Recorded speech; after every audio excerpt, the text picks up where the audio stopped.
La justice ivoirienne met fin à toutes les activités de CUNET et de ses démembrements en Côte d'Ivoire. Voici ce que l'on sait.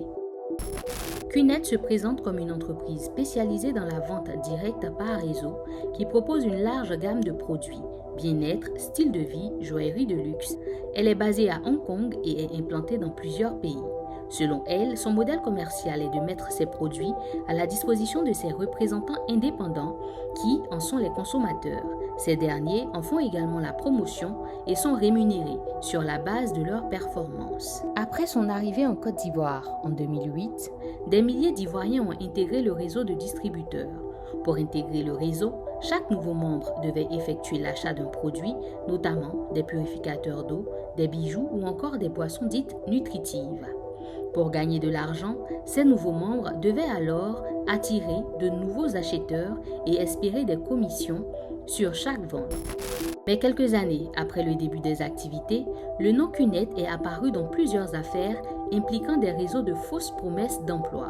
Le 8 juillet 2020, le Conseil des ministres ivoiriens ordonne la cessation des activités de CUNET AMD et de ses partenaires. La décision concerne notamment des activités de marketing de réseau et de collecte de fonds auprès du public assorties de promesses de gains. En réaction, CUNET se défend et affirme qu'elle n'est ni une entreprise de placement d'argent, ni un plan d'investissement. Il convient de préciser que les sommes déboursées par les représentants indépendants servent exclusivement à l'achat de produits dont ils font un usage personnel.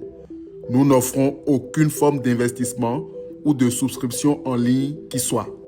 En décembre 2022, le Trésor public rappelle aux populations que CUNET n'est plus autorisé à exercer en Côte d'Ivoire depuis 2020 et ordonne à l'entreprise et ses démembrements de cesser immédiatement leurs activités.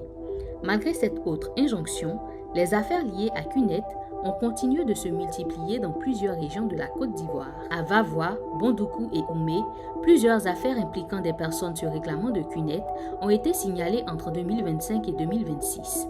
À Vavois, au centre-ouest du pays, en juin 2025, des personnes affirment avoir été attirées par de fausses promesses d'emploi.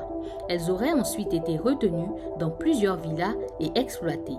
En mai 2026, à Bondoukou, dans le nord-est, les autorités ont démantelé un réseau présumé d'exploitation économique après une alerte concernant des ressortissants ghanéens présents dans des conditions suspectes.